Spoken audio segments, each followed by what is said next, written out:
Gently close your eyes.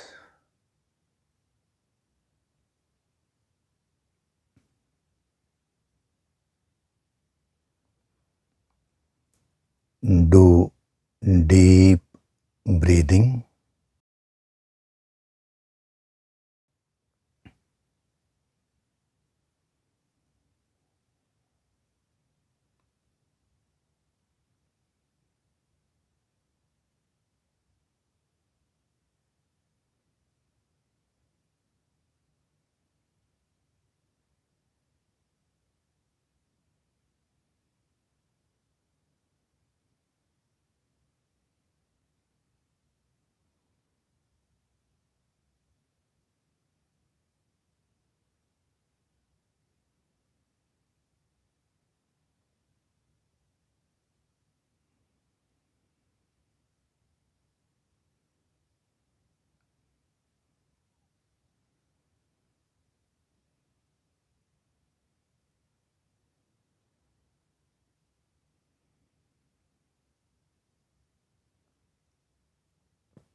We'll chant Om once together.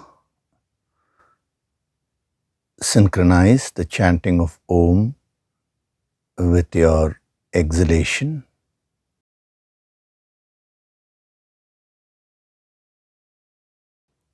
Breathe in.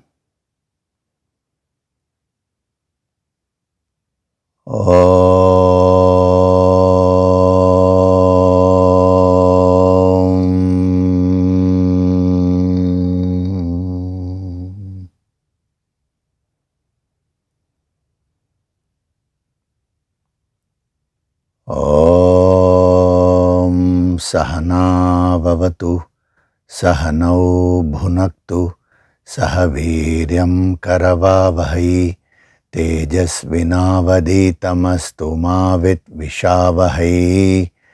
Om Shanti Shanti Shanti.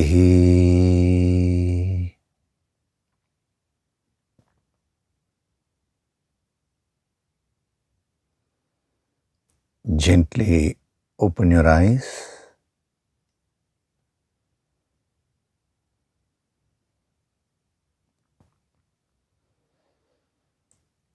We'll chant from verses 16 to 20 of chapter 3.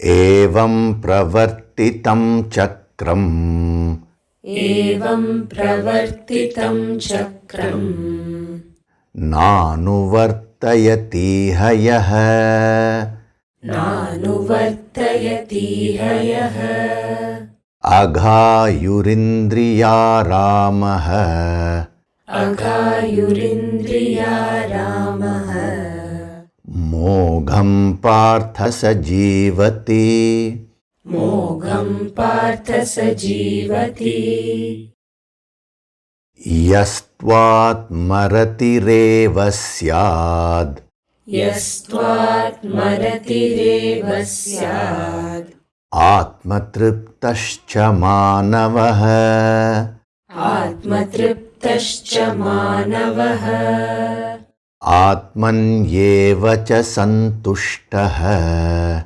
Atmanyeva cha santushtah Tasya karyam na vidyate Tasya karyam na vidyate Naiva tasya krite narthah Naiva tasya krite narthah Na krite neha kaschana Na krite neha kaschana Na chasya sarva bhuteshu Na chasya sarva bhuteshu Kaschidarthavyapashrayah Kaschidarthavyapashrayah Tasmadasaktah satatam Tasmadasaktah satatam Karyam karma samachara कार्यं कर्म समाचर असक्तो ह्याचरन् कर्म असक्तो ह्याचरन् कर्म परमाप्नोति पूरुषः परमाप्नोति पूरुषः कर्मणैव हि संसिद्धिम् कर्मणैव हि संसिद्धिम् आस्थिता जनकादयः आस्थिता जनकादयः लोकसङ्ग्रहमेवापि लोकसङ्ग्रहमेवापि सम्पश्यन् कर्तुमर्हसि सम्पश्यन् कर्तुमर्हसि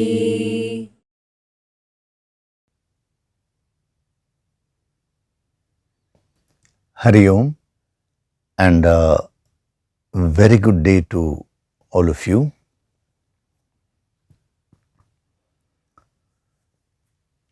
So last week I was giving you some very deep messages from verse number 18 of chapter 3, wherein in the second line he says, there are no beings or objects which he is dependent on. Vyapashraya. We have translated it as dependence, but I gave you the deeper principle behind it.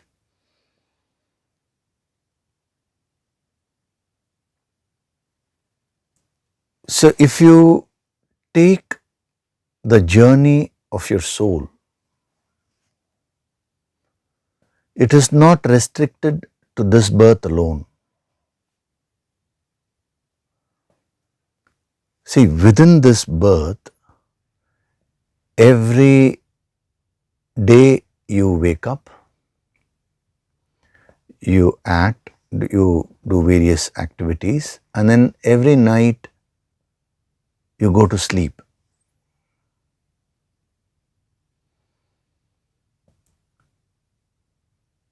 And then in the sleep, you have these dreams and all that, and then you get into deep sleep. Again, you wake up in the morning. You act. As of now, we'll forget about dreams. Basically, it's about sleeping and then waking up. Now, this happens on a daily basis. This is your experience. Now, if you want to really understand what these great masters are saying, you need to extrapolate your experience at the soul level. If you take your life, that is, if you consider your life, if you look at your life from the soul's point of view, one full birth can be compared to the daytime of one lifetime. See, every day you're having day, you're having night. You're acting during the day and you're sleeping during the night. Now, if you can expand this from the soul's point of view, every birth which you take is like waking up during the day. And then the whole lifetime you live. And then an individual dies. Dying can be compared to the night when you go to sleep.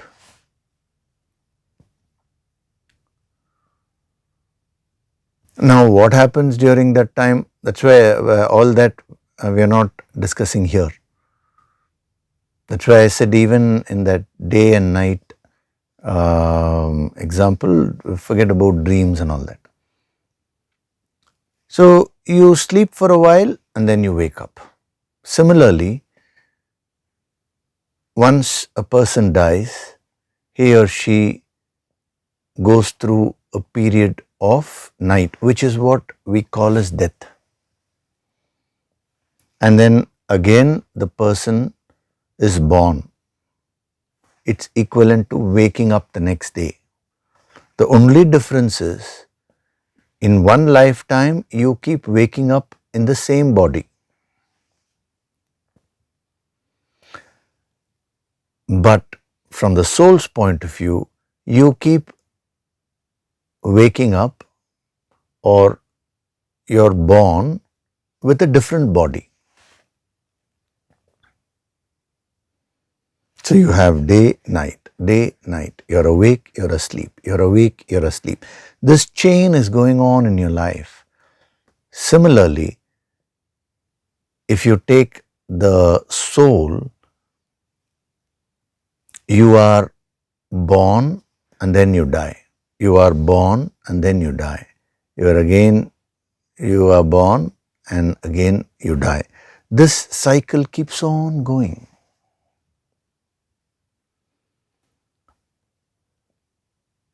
Now, how long will the cycle go?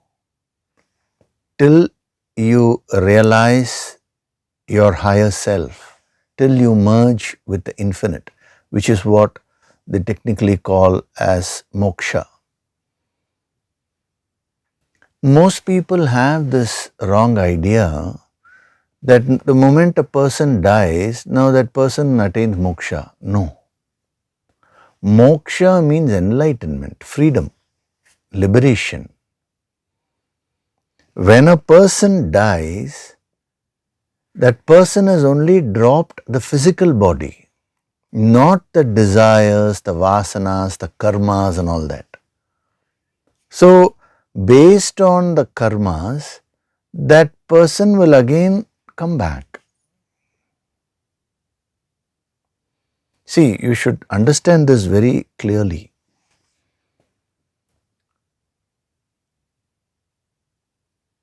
Now, why am I asking you to get this panoramic view of life from the viewpoint of the soul or consciousness? The moment you see that it is not just one birth, you've gone through millions of births and millions of deaths, because everybody who is born has to die at some point of time. The moment you're able to conceive this, that will immediately give you a certain sense of detachment. See, even within one lifetime, if you are able to see the whole life at one go, you're born and then everyone is born and then they go through childhood and then they become youths, and then after youthfulness you become an adult, then you become old and then you die. If you're able to see this from a totality view within a lifetime, that itself will give you a relative detachment. Now, as sadhaks, you should step up the level. If you're able to see your life from the soul's point of view, there are thousands and thousands of births which you've gone through, and you may be born again and again depending on how much of sadhana you do, what kind of sadhana you do, how much of karmas you exhaust.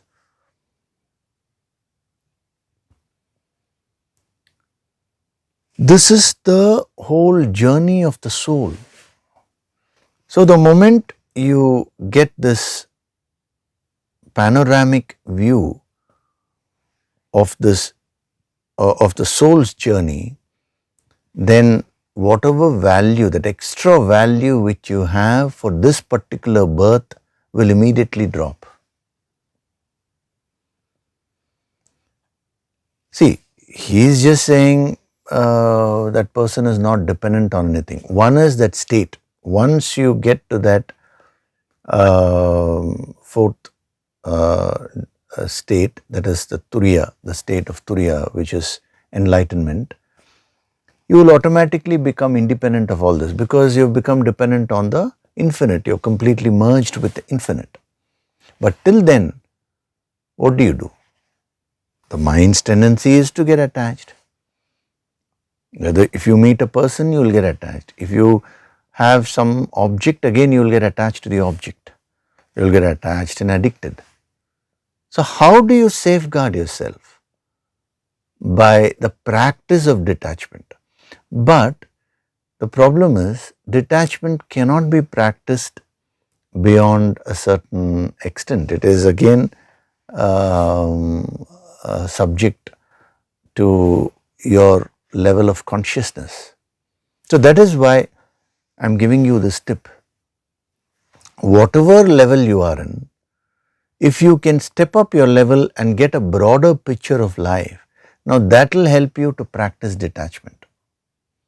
You are going through an experience in life. Now let's say that's a big problem, that's a big issue, and that is bothering you. Oh, 10 years back I had so many issues. 5 years back I had so many issues. Not a single day went without some issue or other. Now all that I have been handling and still I am continuing. The moment you get a broader picture, now relatively you will become detached here. That's how you can practice detachment to a good extent. Now the more broad the picture is, you would be able to practice detachment at a more deeper level.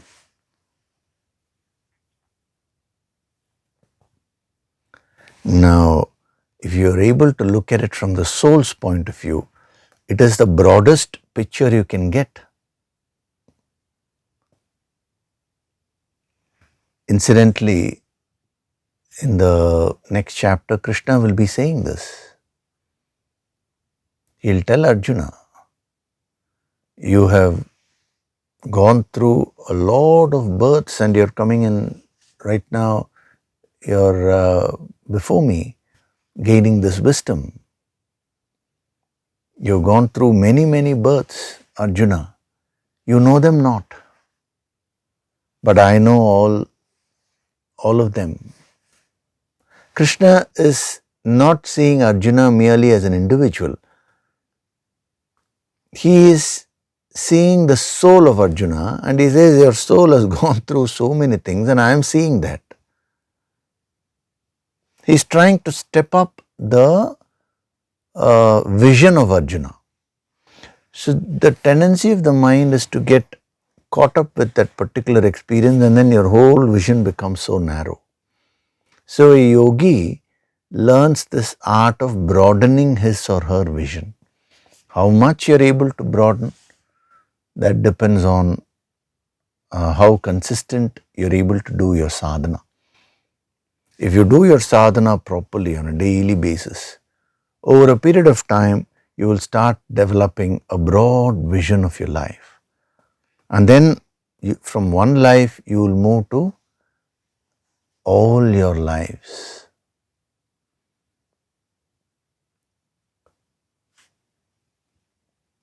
That's what happened to Lord Buddha. That's what happened to Lord Mahavira. That's what happened to all the great yogis, the Siddhas.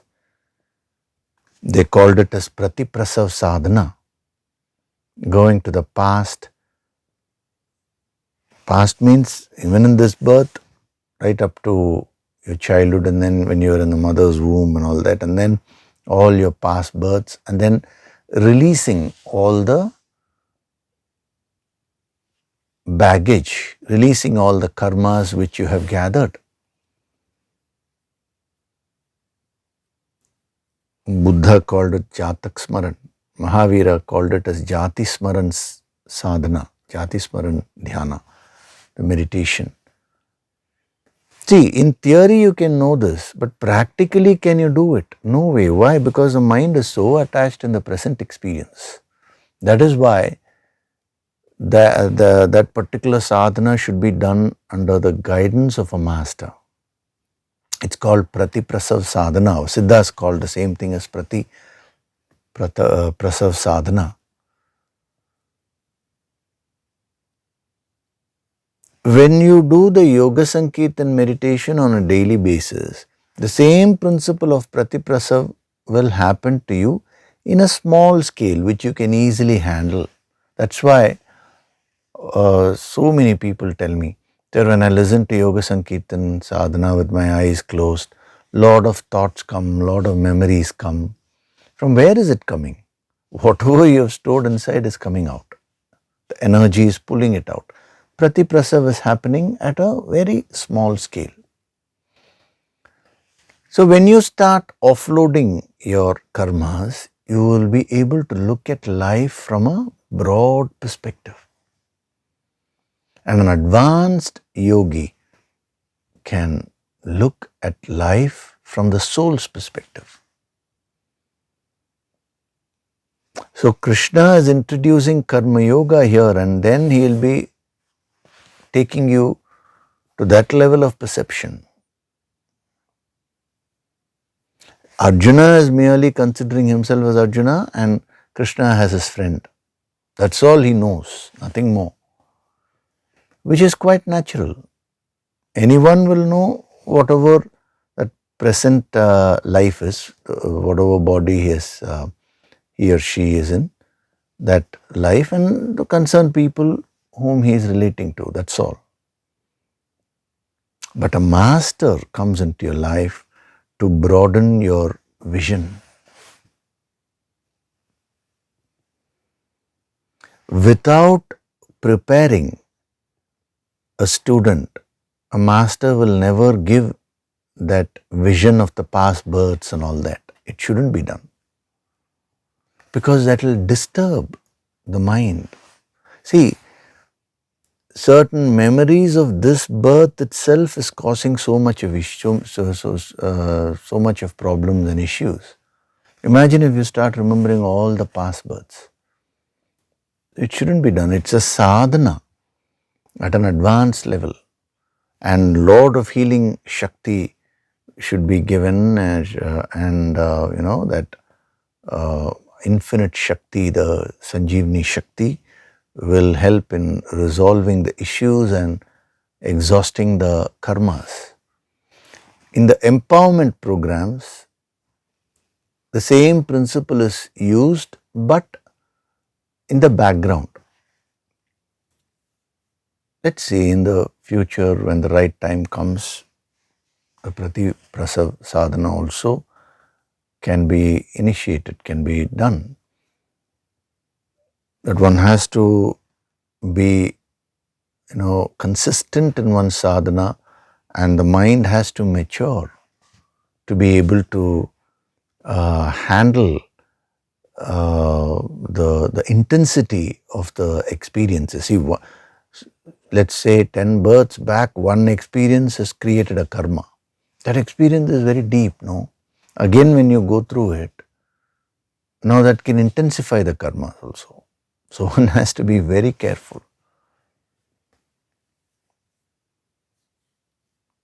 Nowadays, I find that simply people are past life therapy, this therapy, that therapy, and all that. That is not scriptural, that doesn't have a scriptural basis. It is not recommended by the yogis and the siddhas. So first thing which you need to do in order to practice whatever he is giving here as a sadhana is to start developing a broader perspective of your life. Whatever experience you're going through today is just one more experience in the numerous experiences you have faced right from your birth till now. This is within this birth. That itself will give you a certain amount of detachment. Then you expand further, expand your vision. I am not this physical body, I am the soul.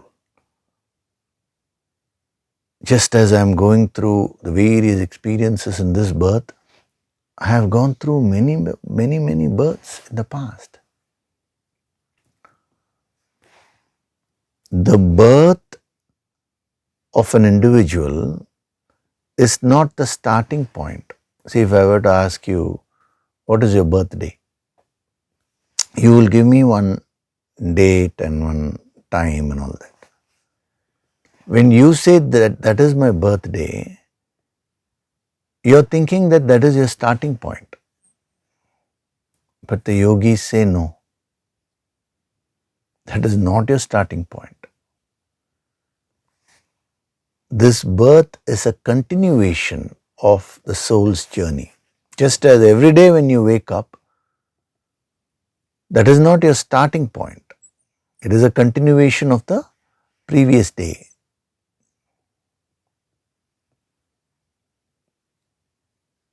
So, a master who has gone above all this, now he is able to see what is happening.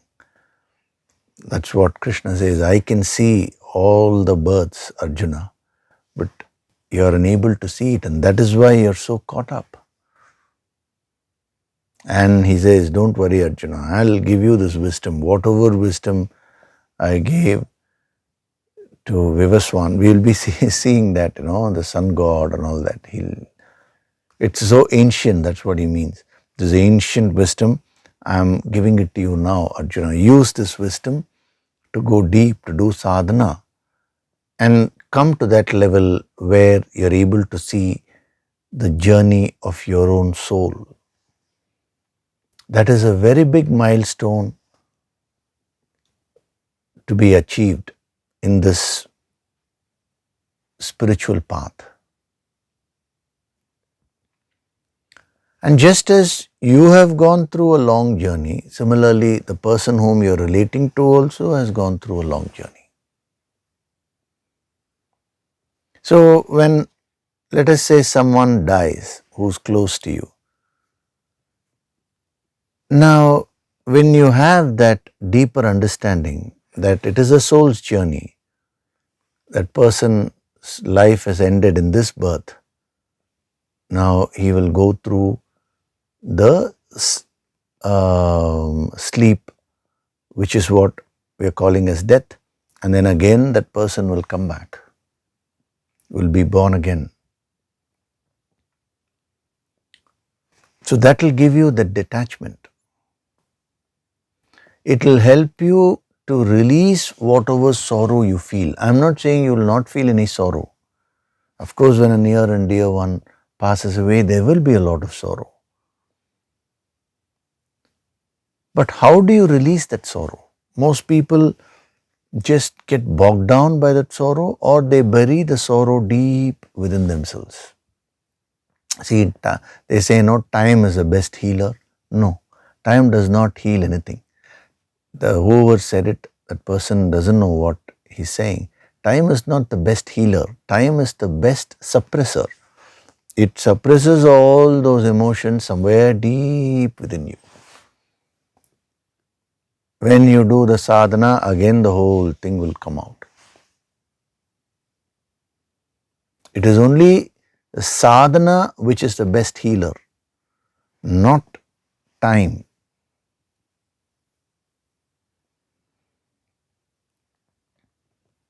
So instead of burying it deep within as karmas or impressions, or getting bogged down by that sorrow, what the yogis are saying is, when you go through, let us say, a very sorrowful experience, I'm only taking this as an example. Now, you should release that sorrow through sadhana.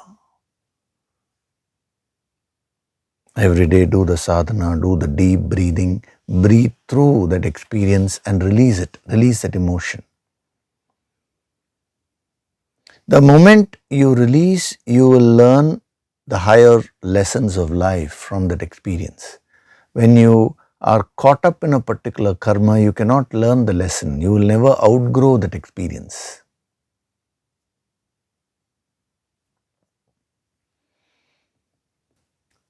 So, whether it is sorrow or whether it is anger, whether it is fear, whatever be the emotion, if you don't have any emotions, then you're living a life of a stone. As a human being, those emotions will be there. But you should learn to release them through sadhana. That is how you should practice detachment. So this broad vision which I am giving you will help you to practice detachment, do your sadhana and release whatever unwanted emotions and thoughts which you keep gathering. And when you keep practicing it slowly, you will also start experiencing this. Your dependence on the world for happiness will start reducing, which means you start becoming self-dependent for happiness. Put this self in capital S, self, the higher self, not this lower self. So instead of depending on the world for your happiness, now you will start depending on the infinite for your happiness. And that will make you ever happy because that is the nature of the infinite. The world is finite.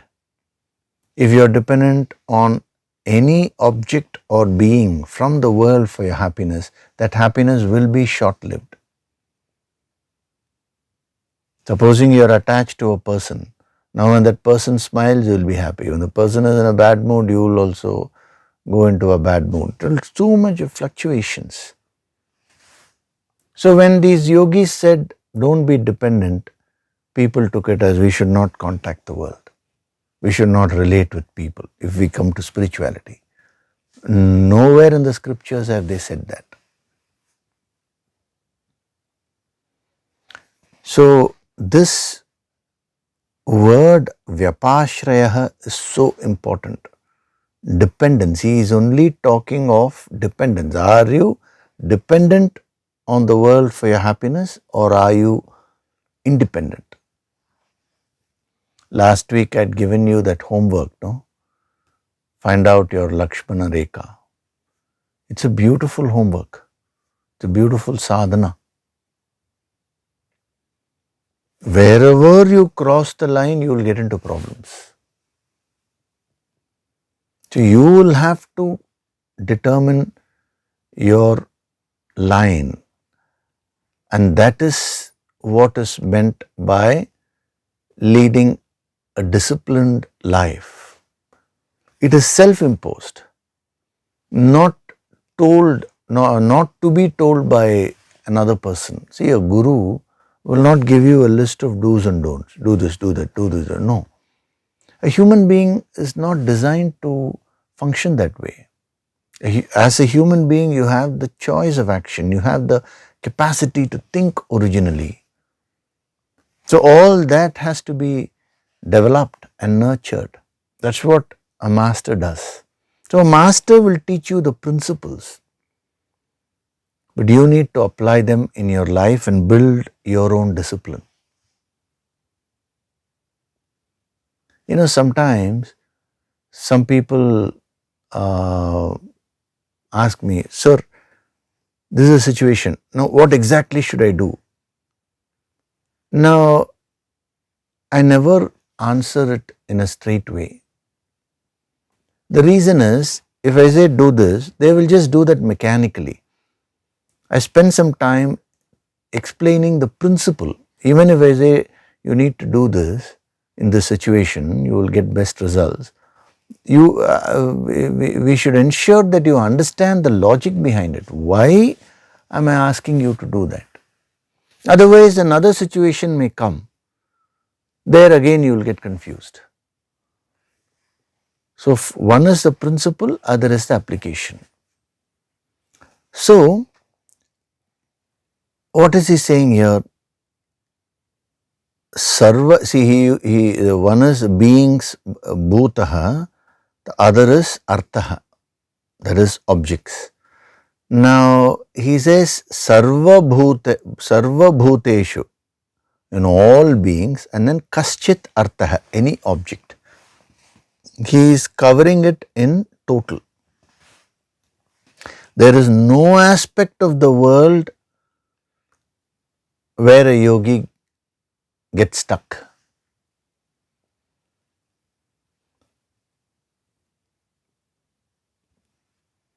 What is interesting is, even when it comes to this higher wisdom, our masters say that you should go about gaining this wisdom also in a detached way.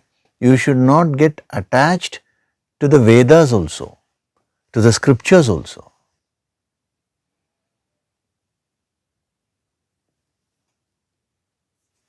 Krishna himself covered it in the second chapter. He says the Vedas are like a forest, You will get lost completely if you're not careful. In the Upanishads, it is said, a person who revels in ignorance is in darkness. A person who revels in knowledge is in greater darkness, he says. So now, should you gain the knowledge or not? Of course, you should gain the knowledge. But if you are not careful and if you get stuck there, then you cannot go beyond the known and the unknown. That's why he's cautioning. The world gives you a certain amount of pleasures, and so you get attached.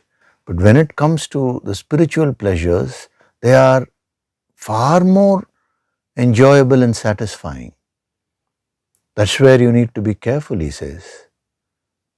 So if you get stuck at that level, then you cannot go to the infinite. So even when we had the Guru Purnima session, what did I tell you? You may interact with a guru. You start off with that, the form of the guru. But then slowly, the guru encourages you to get connected with the Guru Shakti. Otherwise, if you get attached to the form of the guru, now the guru's in a physical form will have an end at some point. Now the mind will get too disturbed. But when you are relating to the Guru Shakti through your Guru, now 24/7, 365 days a year, that is all the time you will be connected to your Guru. It's not the physical connection, it's the inner connection. Anytime you can just close your eyes, get connected, ask for help, and you will get help.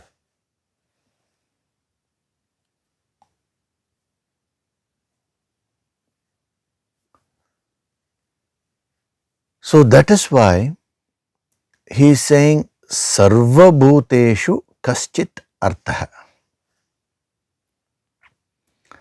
So kaschit artha means object. Kaschit artha means there is no object which is different, which means he is covering all the objects, material and immaterial things. Material means, for example, wealth. Then you have sense objects, that is sight for the eyes, sound for the ears, smell for the nose. Like this, you can take all the sense objects. All these are gross objects. Then subtle objects, immaterial objects, like name, fame, power, position. All these things they are also worldly objects only, but subtle. So your mind gets attached to all these objects. When you contact wealth, instead of wealth becoming a source of comfort for you, it will become a source of stress for you when you get attached. When you get name or fame, people don't know how to handle it. Many people who are famous, they actually say, I wish I wish I can go back to those days where I was never known by others. Or I was never known to others. I had that freedom. Now all that is gone. A person who achieves success, there have been some really top people who have said, how do you feel about it? Then, one very top person, he said, I feel very lonely being at the top. I'm all alone.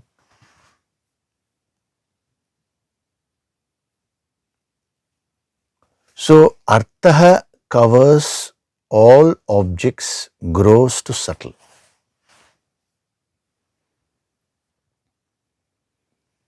So, what is your weakness? First, with respect to artha, then we'll come to sarva bhutaha.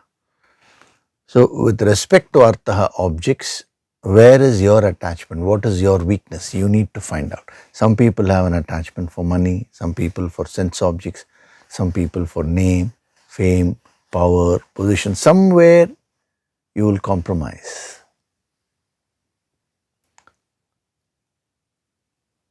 If you truly want the infinite, you need to become really strong. In the Upanishads, it is said that the truth is not for weak people. You have to become strong. People are thinking strong means physically becoming a bodybuilder. It's not that. At the mental level, whenever you are attached, you are actually weak. See, what do we mean weakness for name and fame? Some people, you just praise them a little bit, they will do anything for you. I know many people who have, resigned from a very good position, either, from jobs, or they have rejected some very good business deals. Why? Because they didn't get that desired respect from the other person. They are prepared to give up a very beneficial deal because that is something terrible. I'm not saying you should lose your self-respect, but what I'm saying is when your mind is attached to something, that will cloud your intellect, your thinking. So you will lose your clarity. Your decisions will be based on that emotion of attachment towards that object. So that's why kaschit artha. Then sarva bhuteshu. This also I'll cover. Why is he saying sarva bhuteshu, all beings? The one thing is you can just say whomever you know. That is a very simple understanding of that. But as I mentioned earlier, our yogis talk about different dimensional beings, different dimensions. They call us lokaha. This earthly dimension is called bhulokaha. They use the word lokaha. Lokaha means dimension. We can translate it as world also. But the deeper yogic meaning of lokaha is dimension. Like in the Guru Purnima sadhana, I was telling you about the Guru Loka or Siddha Loka that gets opened up. And that's why the Guru Purnima is considered very sacred. So different dimensions are there. According to the nature of the dimensional world, they gave names. So this is the earth, then there are many heavens, there are many hells, Atala Loka, Vitala Loka, up to Patala Loka it's there. Atala, Vitala, Sutala, Tala. I'm not getting into the full thing, but 7 lower dimensions they have said. And then earth, and then different types of heaven.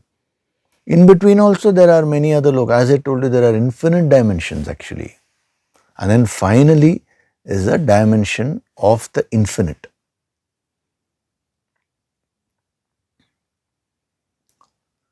Now, initially, you know only this third dimensional world. But as you do your sadhana, as you advance, now you will start getting higher dimensional experiences also. And you will get experiences of the beings of the higher dimensions, which is whom they call as Devaha. Devaha means gods. So you have humans. Below that, they they talk of asuras, rakshas. No, we leave that. Now the humans and then the higher beings are gods. So there are demigods, there are gods. These are all nothing but different dimensional beings. Now I'll tell you the relevance of that also in your sadhana. Why am I covering that? You should know. Now as you do your sadhana, let's say when we take the demigods, for example, suppose, see, each, when we say demigod, gods and all that, now you will learn to tap that energy automatically. So they will give you what is called as boons, relative boons, which is what we, in the modern language, we call as materialization. See, in the scriptural language, in the yogic language, they have put it in this way. Now that is being decoded for you in the modern language so that you can easily understand. So as you keep doing your sadhana, you will have these higher dimensional experiences, and you will start getting a lot of powers. Your inner powers will get awakened. So they put it in a symbolic way, and they said the higher gods will come and give you the boons. Means when you awaken those powers within you, boon means it's a blessing. So you learn to bless your life. You learn to materialize whatever you want. So you have human beings, then you have the demigods, then we can say gods, and then finally the infinite. God means we are talking of the direct manifestations, full manifestations of infinite, like Lord Vishnu, Lord Shiva, Lord Muruga, Lord Ganesha, Shakti, Goddess Lakshmi, Parvati, Saraswati, like this, The other lower gods have also been mentioned. So what they have said is, the human beings can give you human experiences, good emotions, good things, or negative things also. But when it comes to the higher gods, the demigods can give you slightly higher experiences, and you will be blessed with subtler things. And then the next grade of gods will give you the next grade of experiences. But when it comes to the actual full manifestations of the infinite, they can give you the ultimate boon, which is that of self-realization. So that's why in the Yoga Sankirtan, the meditation materials, we have taken all the manifestations of the infinite, different manifestations of the infinite, whether it's Mahashiva Dhyana or Srihari Dhyana or Om Saravana Bhava Dhyana, whatever it is. They are all different full manifestations of the infinite. So they have the capacity, that is, when you awaken that energy, that has the capacity to give you the experience of the infinite. When you awaken the lesser gods, that is the energy of the lesser god, they don't have the capacity to give you the infinite experience, but they'll give you a lot of powers and good things in life. So Sarva Bhutaha, when he uses the word Sarva Bhuteshu, he means all the beings from your level upwards. We are not discussing about the lower beings. Why would anybody want to contact the lower beings and something is wrong, Now what he's saying is, this person is not dependent on all beings, Sarva Bhuteshu, which means first you take this three-dimensional world. He will relate with everyone, but he will not be attached to anyone. And then as he does the sadhana and keeps growing, more powers will get awakened. He will have higher dimensional experiences, but again, he will not get attached there. He will not get stuck there. And then when you keep on doing more and more sadhana, more higher dimensional experiences will be there. And when you intensify your sadhana to a very high level, you will have the experiences of gods. Means the really high level powers will be awakened. There also don't get involved. Bow down and simply keep moving on. Because your goal is to reach the infinite, which is formless. That is the truth. The moment you get stuck with any form, that's why he says Sarva Bhuteshu. See, who is a Bhutaha? A being is one who has a form. So whether the form is of an individual person in this three-dimensional world, or whether it is the form of a god also, it is still a form. There is a limitation there. So when he says the person is independent of all beings, I have already given you a simple meaning to that. Whenever he is relating to anyone, he is not attached. But now I am giving you the deeper yogic meaning. He is not dependent or attached to any form whatsoever. Why? Because he has merged with that infinite formless reality.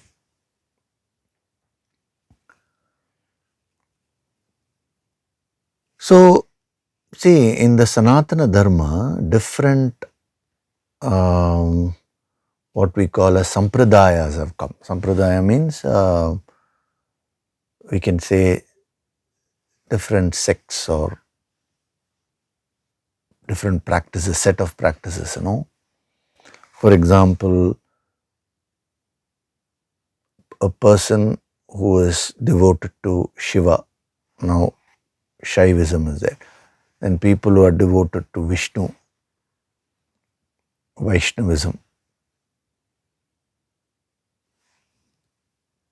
Person who is devoted to Shakti, Shakti worship is another sampradaya. Similarly, Muruga worship, similarly, Ganapati. Like this, many things. And within those sampradayas, now so many divisions are there. If you take just Vaishnavism, so many kinds of Vaishnavism are there. Because many masters came and they gave out certain applications, and then their followers started following that, and that became a separate branch.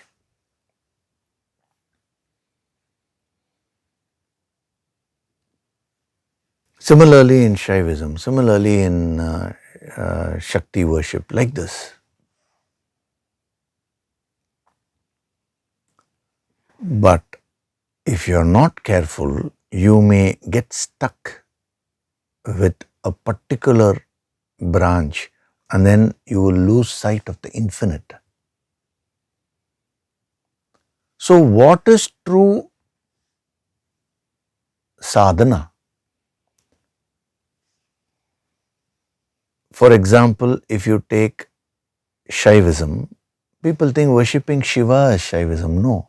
Worshipping the infinite through the form of Shiva is called Shaivism. That is the true, deep yogic sadhana of Shaivism.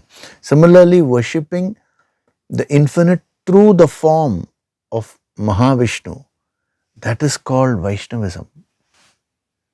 Worshipping the infinite through the various forms of goddesses, that is the Shakti worship. So, in Sanatana Dharma, the worship was only about the formless reality through various forms. Since people lost this clarity, then they all started fighting with each other. Is my approach superior or is your approach superior? Today that's what is happening now. People who claim that they are following Sanatana Dharma, between them they are fighting. Why? Even within one sampradaya, even it's like for example, within Vaishnavism, different people start fighting. My approach is only superior, your approach is inferior. It is because their focus has shifted from the formless reality to the form. So here he says, there are no beings or objects which he is dependent on. That's why the Yoga Sankirtan Sadhana material, I have taken different forms of the infinite and created those materials, so that you don't get attached or stuck with any one form, but you are able to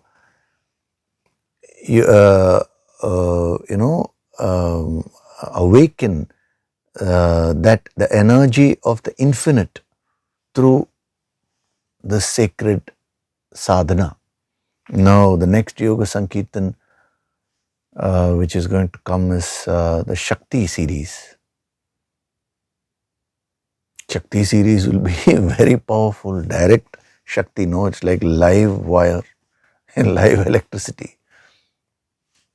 It's something like that. Many people have been asking me, sir, when is the first Shakti Yoga Sankirtan going to come? I can't give you a time like that. We're working on it.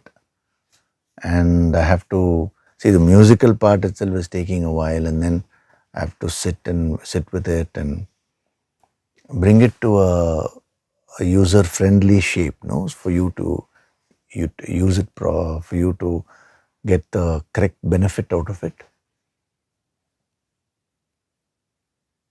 Again, we'll be using the different manifestations to get to the formless reality.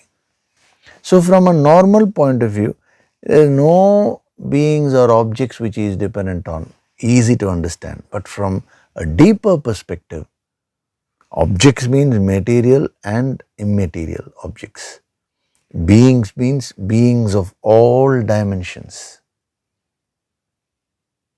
And the benefits which you get out of those higher dimensional experiences.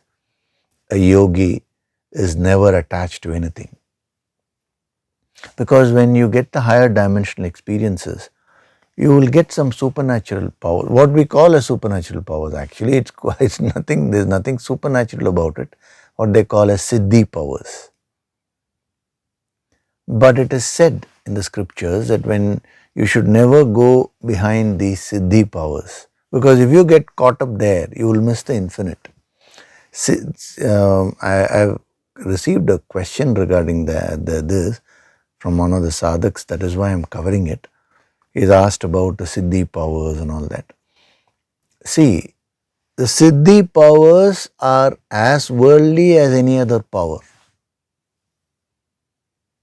Please understand this. They are also finite only. So that's why the yogis say don't go behind all these siddhis. But the fact is, when you do your sadhana, every sadhak will, whether he wants it or not, he or she wants it or not, siddhis will come automatically. But you should keep them behind you, not in front of you. Actually, it has been advised by the masters that when you develop any siddhi, you shouldn't show it to anybody. Don't tell it to anyone. Probably you can tell your guru, that's all. Why have they said that? Because if you make a show of it, now there is a chance that you may get caught in that. So you should be careful. See, initially the temptations are gross, but as you advance, the temptations themselves will become subtler and subtler. And a person who is able to cross over all these lokas will reach that infinite dimension. In the Shakti worship, in the Sri Vidya sadhana, that is represented by the center point called Bindu. That is the point of the infinite. The other things are all the different lokas. The lowest, it's what is called as Bhupur, Many people are stuck there only. And as you move up, there is a different yoginis, worship of different yoginis. Means the higher energies.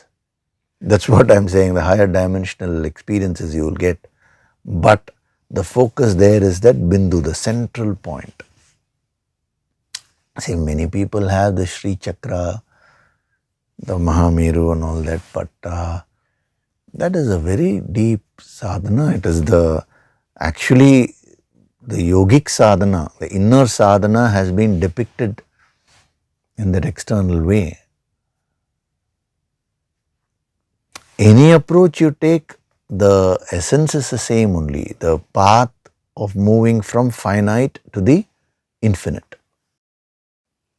That's why it's so important to maintain that humility and follow the advice of Dattatreya. Be a Nitya Shishya, always a student. Every yogi is an eternal student, the student of the infinite. That is the best approach. Because the moment you are humble, that forms a protective layer. Today, a little bit you achieve, immediately the ego comes up. I know many sadhaks. See, they do some sadhana, get some wealth. The moment they get some wealth, they start, feeling superior. Sometimes you show that superiority even with the guru. So just a gross wealth, if that can throw you off balance, imagine if some siddhi and all starts manifesting. More chances of getting involved there. But you will have to go through these different levels. You can't shy away from them. If you're doing your sadhana, initially as the negativities get purged, you will get a lot of wealth, you will get a lot of name and fame within your circle, I'm saying. Everything will come to you. You will get a lot of powers, inner powers will get awakened, higher dimensional experiences. In grades, you will keep moving. But the yogis say, always be humble, be a Nitya Shishya, and be attuned with the Guru, who is a representation of the Guru Shakti. That alone can help you to maintain the focus till you hit the infinite.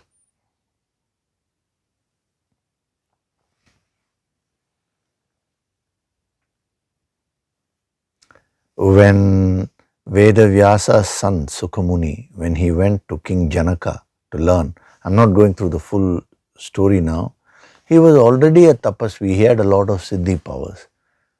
So he went to King Janaka and asked him for knowledge because his father Vedavyasa said, you should go and learn from him. He had a slight thing, I'm a sannyasi, why should I go and learn from a king? But my father is saying, so I have to go. He went there. And King Janaka, after putting him through various tests and all that, he said, listen, you've come to me for this wisdom. I can give you that, but you have to give me Guru Dakshina. What will you give me? To which Sukamuni asked him, you ask for anything, I'll give you as Guru Dakshina. Because he had those Siddhi powers, he could materialize anything in you, anything you ask. So King Janaka just smiled. He said, go and bring me something which has no value at all. Something which is worthless. Now Sukamuni was stunned because with all the Siddhi powers he thought I could manifest this. Now what is that which has no worth at all in this world? How do I search for that? It was a different kind of training which King Janaka gave him. That very effort of trying to find what is worthless led Sukamuni to enlightenment.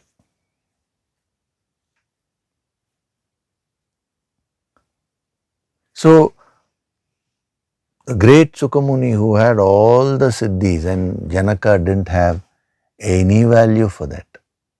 he just said, in other words, whatever siddhis you have, you are saying we are using that, I'll give you Guru Dakshina. What Guru Dakshina? Give me something worthless, he said. He wanted to give a message to Sukamuni. That's why when a student offers Guru Dakshina, we call it offering to a Guru, it should be done with so much of humility, not with a feeling I am giving. Then the very purpose is defeated. So there are no beings or objects which he is dependent on. Sarva bhuteshu kaschit artha na vyapashrayah.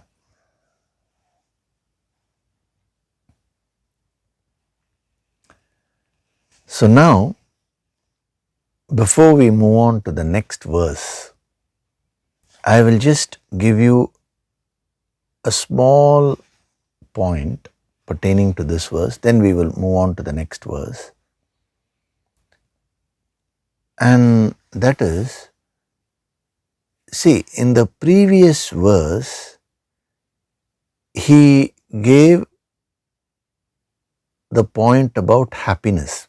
We saw that in detail in verse number 17. That is, he used three words, if you remember, ratihi, triptaha and tushtaha. Santushtaha, so different form. Basically, ratihi, triptaha and tushtaha. All these are words which are used to express the positive side, which is happiness. Now, in this verse, verse number 18, he is using the opposite approach. That is, instead of asserting the positive, he is using the language of negation. He says there is no motive to act. There is no motive not to act. See, he is negating. There are no beings which he is dependent on. There are no objects which he is dependent on. So, if you are following carefully, you will see that there is a distinct difference between these two approaches. In verse number 17, he was asserting the positive. In verse number 18, he is negating the negative.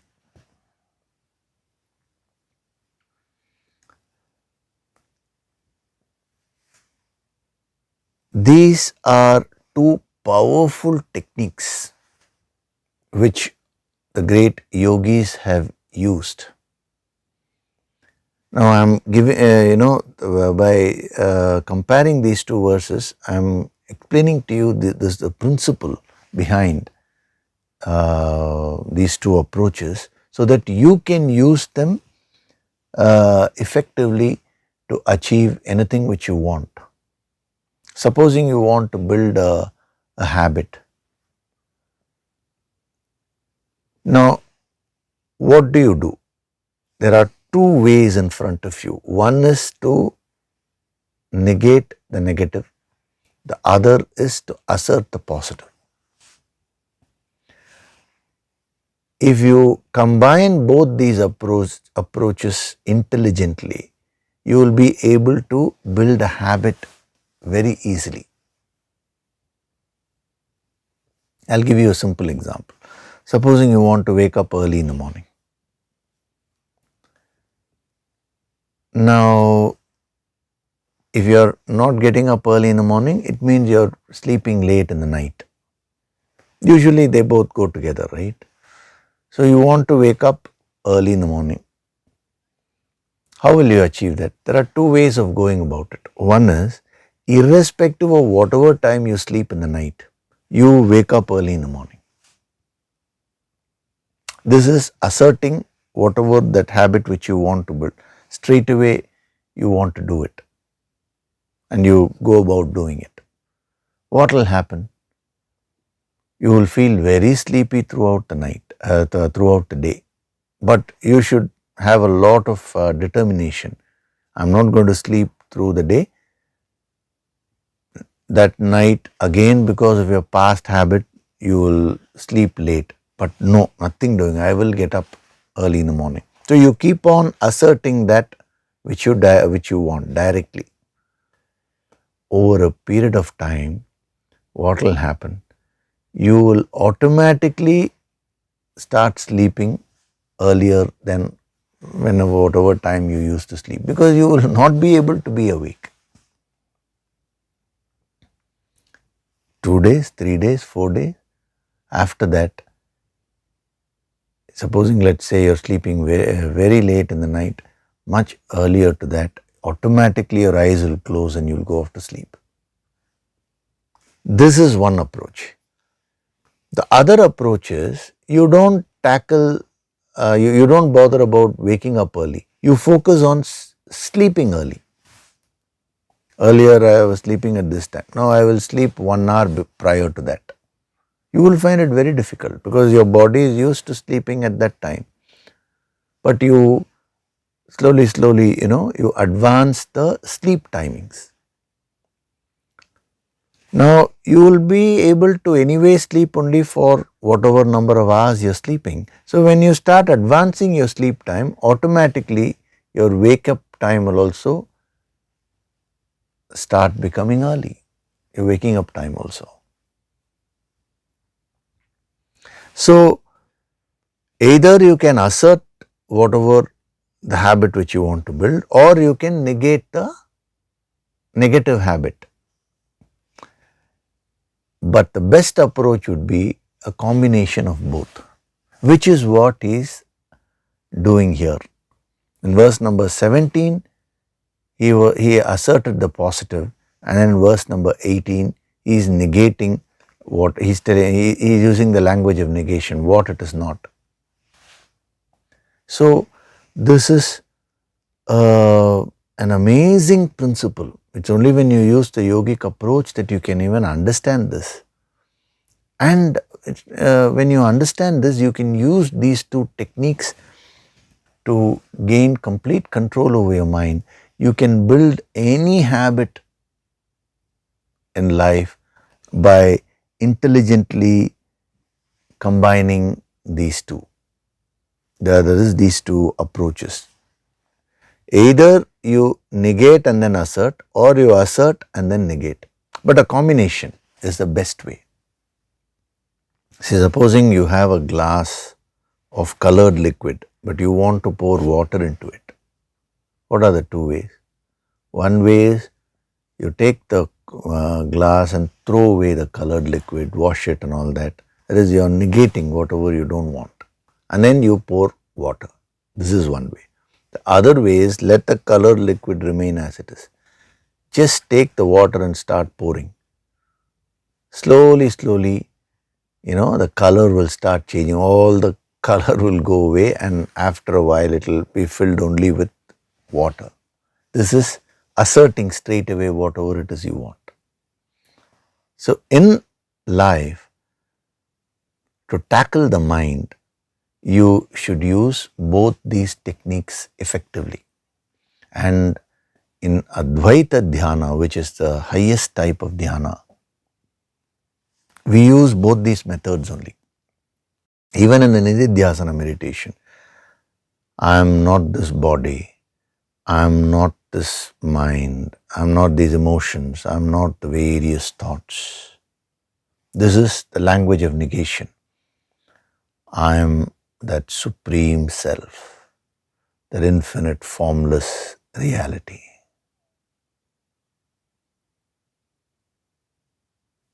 This is the language of assertion. We are actually using this principle. Today I am explaining it to you. Now start thinking now in your life how to apply this negation assertion principle. You can apply it anywhere. See, for example, in finance, if you want to improve your financial position, cutting down your expenses is negating the negative. Bringing in more income is asserting the positive. Both are required. In relationships, supposing you're very harsh and you're talking, in a very irritated way to others, you're rude, cutting down on that is negating the negative. And then talking with a lot of love and affection, unconditional love, that is asserting the positive there. So whether it is finance or relationship or work, everywhere you can use this principle. A yogi always uses that. So take this as a homework. See how you can apply this principle in different areas of your life. This is a very beautiful homework. It's a very practical thing. Anyway, I'll explain about this as we go along further. But first, you put in that effort. Okay? So now we will go to verse number 19. We'll just enter that verse today and then we will go into the depth next session. Verse number 19.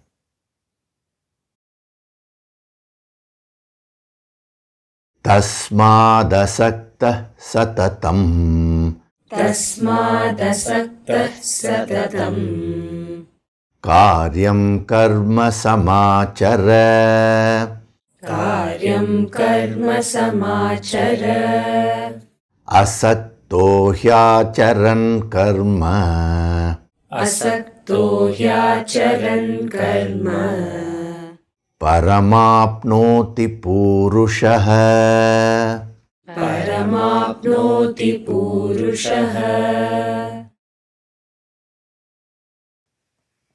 tasmat. Therefore, he is coming to a conclusion. Tasmat, therefore, asaktaha, unattached. Saktaha means attached, asaktaha means unattached. Therefore, unattached, satatam karyam karma samachara. Satatam means always. Samachara means perform. What should you perform always? Karyam karma. Karma means action. Karyam means that which ought to be done. So always perform action that ought to be done. That which has to be done.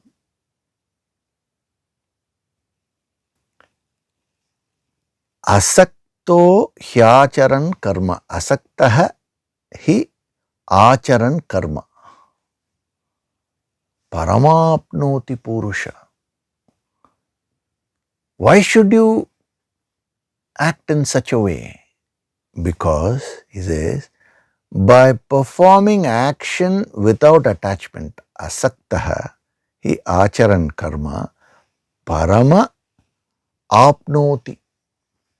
Means one obtains the highest. Parama means the highest, the infinite. Actually, he is giving a direct advice here. The nutshell of Karma Yoga has been given here.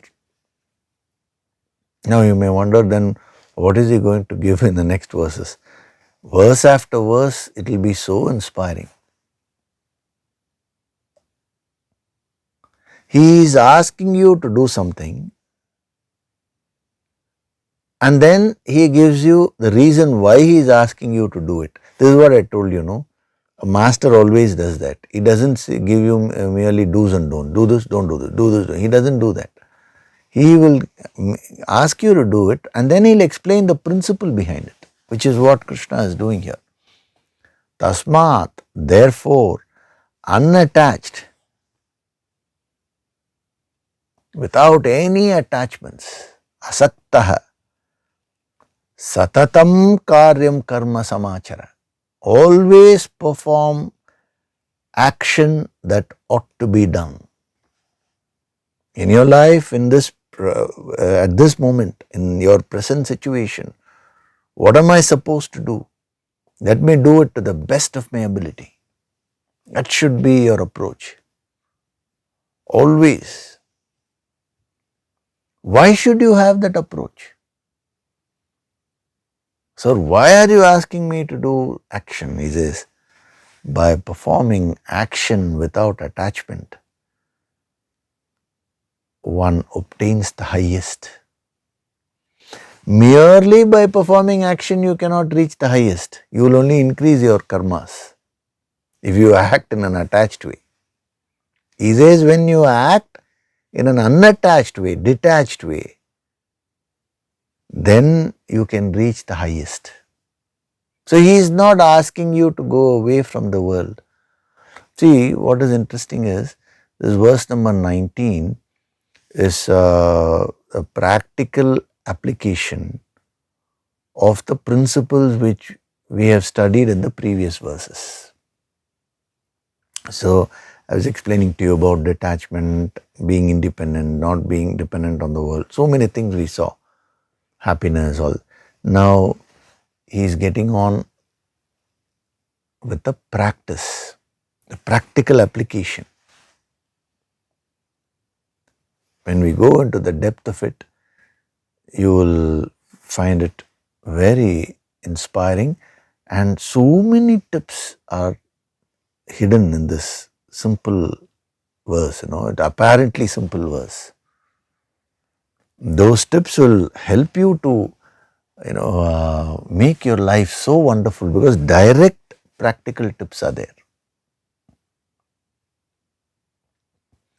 So one more homework, apart from the other homework which I gave you, is that read the translation a few times, because just see, when you read the translation, it's not that you will not understand anything. It's not like that. You will understand a little bit of this in your own way. We'll start from there. Even if you don't understand it in real depth, 100% and all that, it'll inspire you to a certain extent. I want you to feel that first. Therefore, think Krishna is talking to you directly now. Okay? Don't think Krishna is talking to Arjuna. Krishna is talking to you. He is giving you a direct instruction. What should I do in my life? Supposing, let's say, you've gone to Lord Krishna and asked him, Krishna, please give me a personal advice. What should I do? How should I function? He is giving you this advice. Unattached. Always perform action that ought to be done. For by performing action without attachment, you will obtain the highest. Parama means the infinite.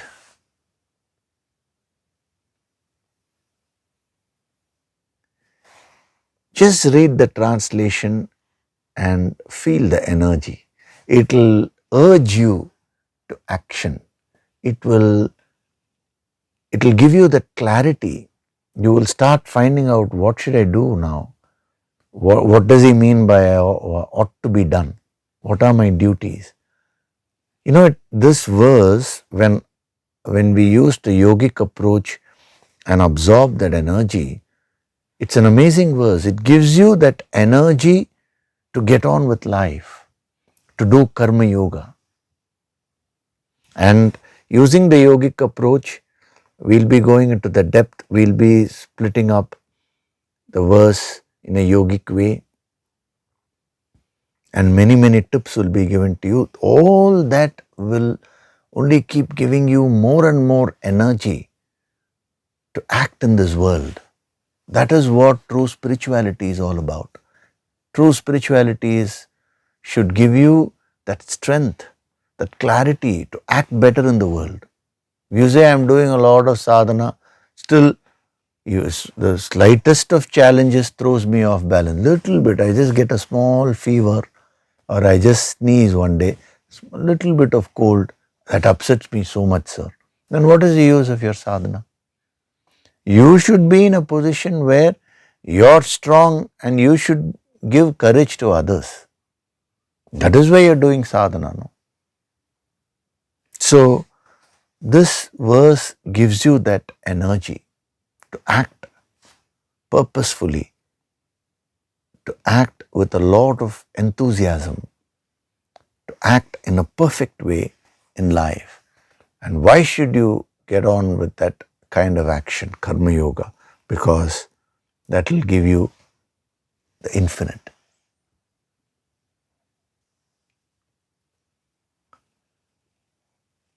Okay? So, more than this, we'll go into the depth of this verse in the next session. Now, we'll do Nididhyasana meditation. Gently close your eyes.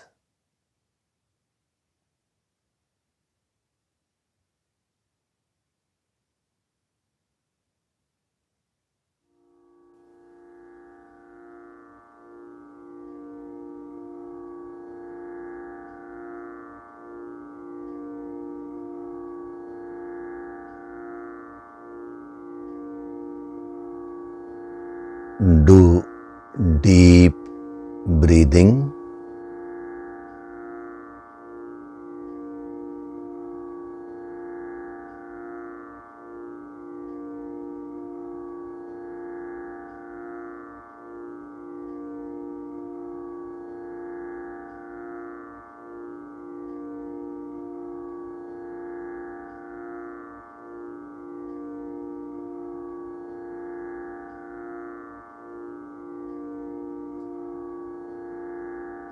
With every breath, I am becoming more and more relaxed.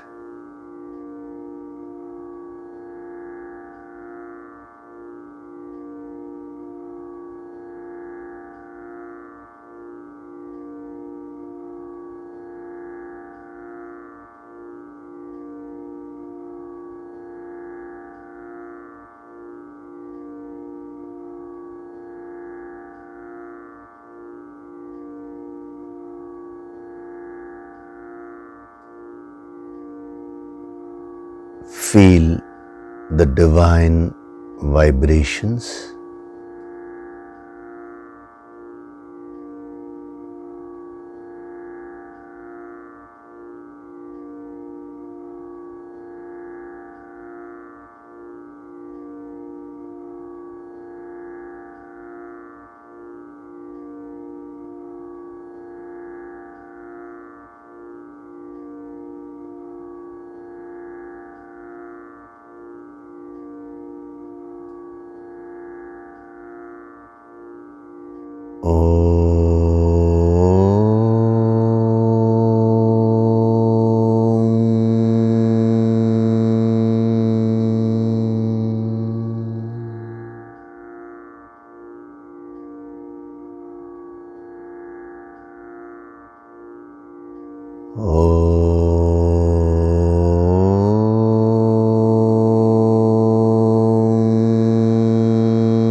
With every breath, I am going deeper and deeper into myself.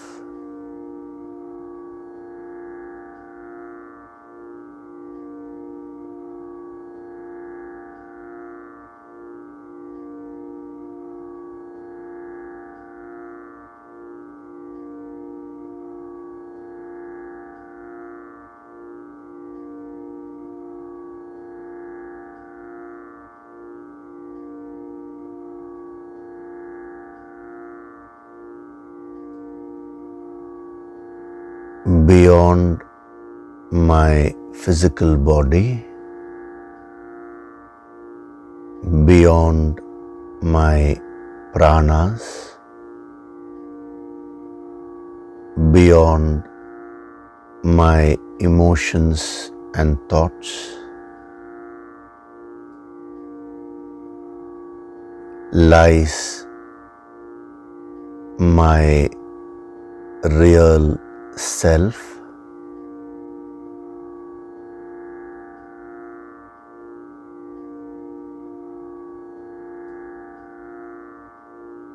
My higher self is infinite and divine.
From this moment onwards,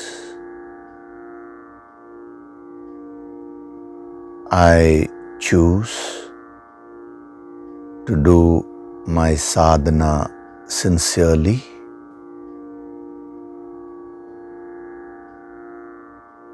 and become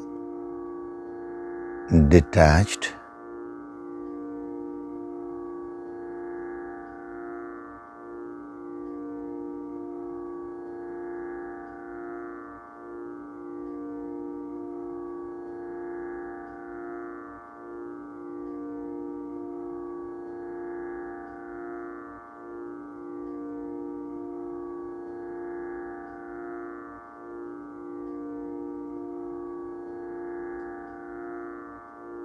I am Swayam Prakashit, self-illuminating.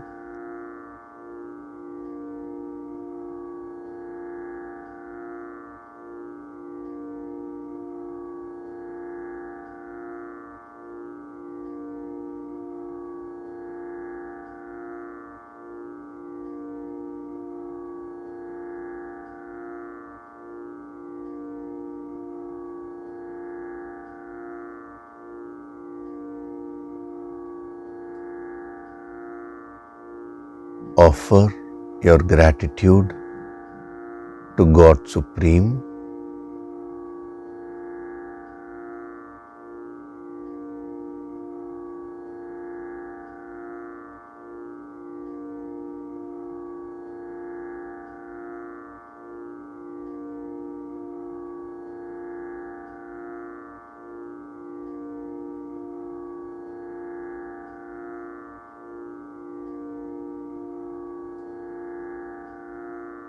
Offer your gratitude to your Guru and all the holy masters.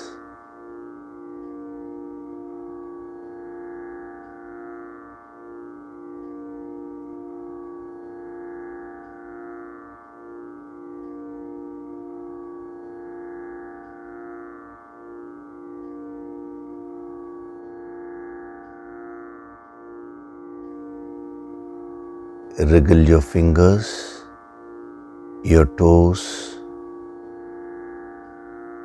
open and close your palms a few times. Rub your palms together to create a warmth.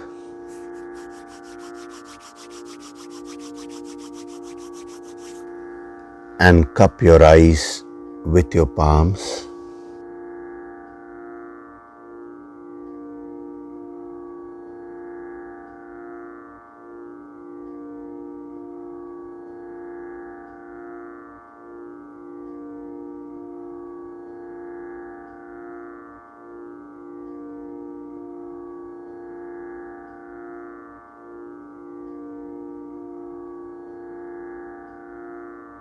Gently rub your eyes, your cheeks,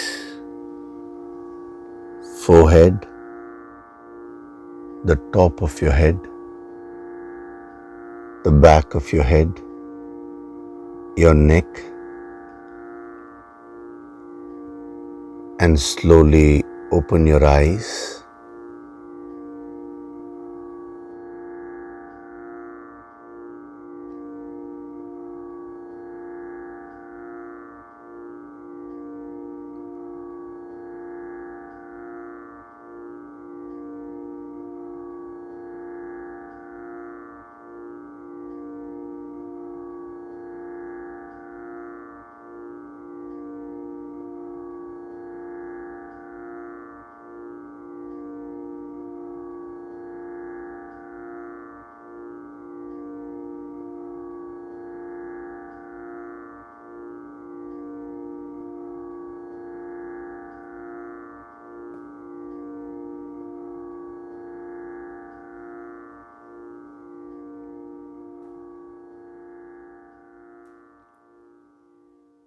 Welcome back.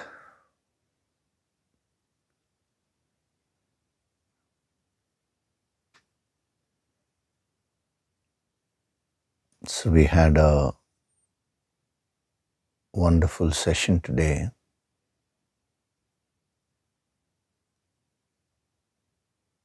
These principles which are being given to you, they are designed to make you a better sadhak.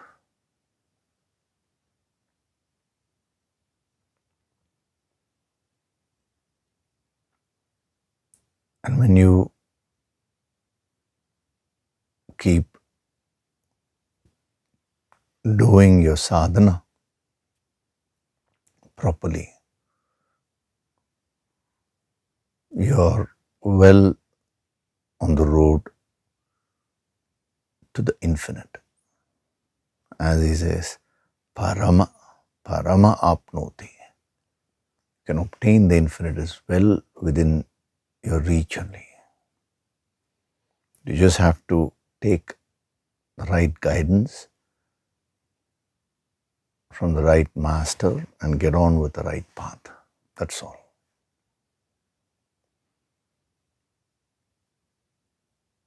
Okay.